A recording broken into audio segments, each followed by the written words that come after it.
अब कुरान में है जो मैंने आयत तिलावत की थी, वह मुबश्शिरम बिरसूली याती मिन बाद इस्मुहु अहमद। कुछ लोग कहते हैं इस तरह की खुशियां मना रहे हो आप, ये कहां से जायज है, कहां से इसका सबूत है? तो सुनिए 28वां पारा है जो मैंने आयत करीमा पढ़ी। हजरत ईसा अलैहिस्सलाम, ईसा इब्ने मरियम आके ऐलान किए, वो मुबश्शिरम बिरसूली याती मिन बाद इस्मुहु अहमद, ये लोगों में खुशखबरी देने आया हूं एक ऐसे रसूल की जो मेरे बाद तशरीफ लाने वाला है और उसका नाम अहमद है। बशरा युबश्शिरू के माना आते हैं खुशखबरी। अब जरा यहां आ जाएं, हजरत ईसा फरमाने मैं खुशखबरी देने आया। उन अकल के अंधों से जरा जाकर के पूछो जो ये कहते हैं कि नबी के आने पर इस तरह से खुशियां मना रहे हो, जो काम नाजायज है वो मैंने आपसे मना कर दिया, लेकिन उनसे पूछो।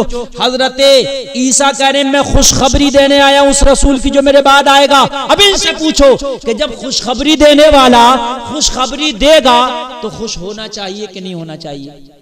अरे भाई कोई भी आपको खुशी की खबर सुनाए, आप खुश होंगे कि नहीं होंगे? अरे बोलो होंगे, होंगे। कोई मुझसे ये कह दे मौलाना साहब आपको इतना फायदा हो गया, मैं खुश होऊंगा। कोई ये कहे मौलाना साहब आपका भाई बहुत अच्छे नंबर से फला एग्जाम में पास हो गया, मैं खुश होऊंगा। कोई कहे आपके फला रिश्तेदार की नौकरी लग गई, मैं खुश होऊंगा। कोई कहे आपके घर फला आपका अजीज मेहमान बन के आया है, मैं खुश होऊंगा। तो खुशी का इजहार करूंगा, उसको शरबत पिलाऊंगा, खाना खिलाऊंगा। भाई खुशी का इजहार जब तुम्हारे घर पे कोई मेहमान आएगा जिससे आप बहुत मोहब्बत करते हो, वो दोस्त आपका आ जाए जिससे आप सबसे ज्यादा मोहब्बत करते हो,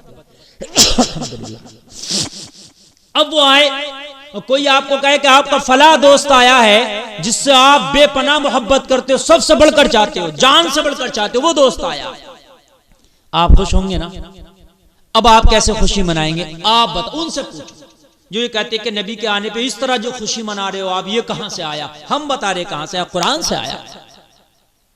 अब उस दोस्त की खुशी कैसे मनाओगे? तुम्हारा दोस्त आ गया, तुम उसे खाना ना खिलाओ, उसे पानी ना पिलाओ, उसके लिए अच्छा सा बिस्तर ना लगाओ, उसके लिए अपने घर को जो है अच्छा ना बनाओ, तो आपका दोस्त चला जाएगा, लेकिन वो समझ जाएगा कि ये मेरे जाने से खुश नहीं हुआ, ना खाना खिलाया, ना पानी पिलाया, ना बिस्तर लगाया। आप अपने दोस्त को खाना भी खिलाओगे, अच्छे अच्छे खाने खिलाते हो, पानी पिलाते हो, घर भी साफ कर लेते हो, मेरा दोस्त आने वाला है,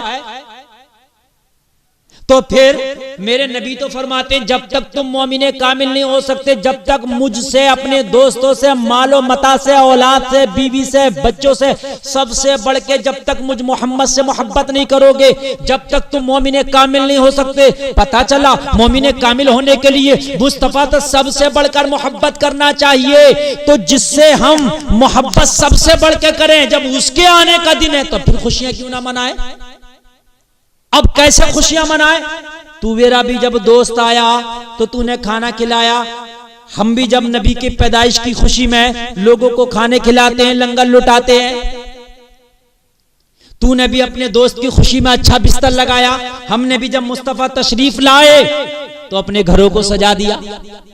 तेरा दोस्त आए तो तू खाने खिलाए, शरबत पिलाए, घरों को सजाए, तो तेरा जायज।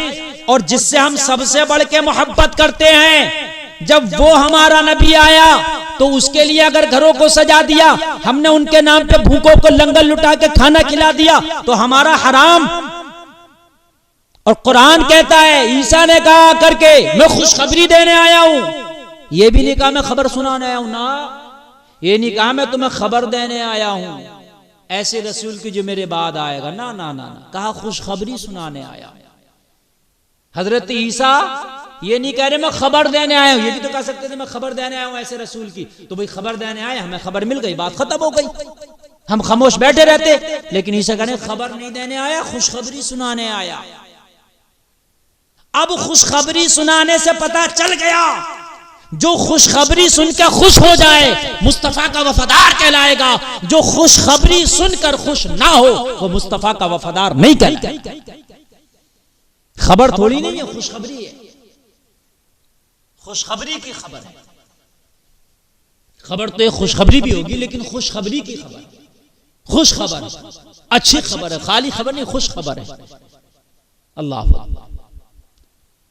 तो कुरान कहता है ईसा ने कहा आकर के, हजरत ईसा ने मैं खुशखबरी देने आया। तो कुरान के मुताबिक खुशखबरी मनाना खुशियां मनाना नबी की आमद पर 12 रबीउल अव्वल शरीफ को खुशियां मनाना, ये नस से साबित हो गया, कुरान से साबित हो गया। हजरत ईसा कहने खुशखबरी देने आया हूं, तो जो उस खुशखबरी को एक्सेप्ट करेगा तो मुंह बना के थोड़ी ना बैठेगा, मुस्कुरा के बैठेगा, घर से निकलेगा, झंडा लगाएगा, घर सजाएगा।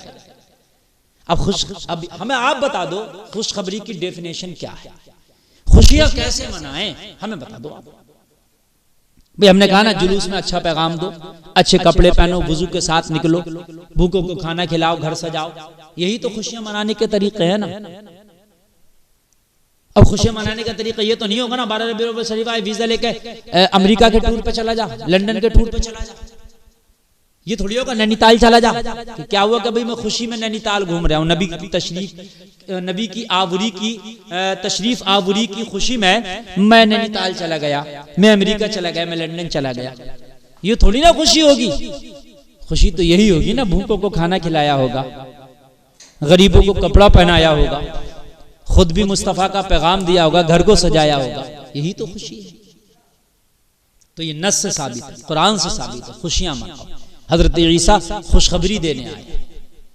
जब खुशी की खबर मिलती है ना तो फिर खुशी हुआ जाता है, गमगीन नहीं हुआ जाता। और फिर खुशी की खबर अल्लाह की तरफ से हो तो फिर तो खुश हुआ जाएगा।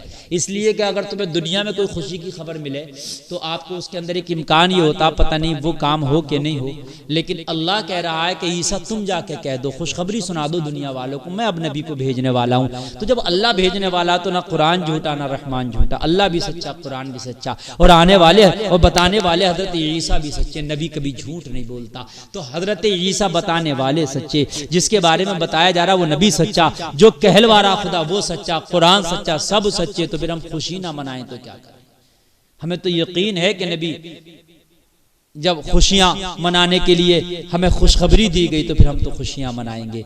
मोमिनो खुशियां मनाओ, नबी तशरीफ लाए हैं, अपने घरों में चरागा करो, रोशनियां करो, झंडे लगाओ, लेकिन कोई इस तरीके से नहीं होना चाहिए जो शरीयत के खिलाफ जाए। यही आपकी बारगाह में मेरी इल्तिजा थी। अल्लाह शरीयत पे अमल की हमें तौफीक अता फरमाए।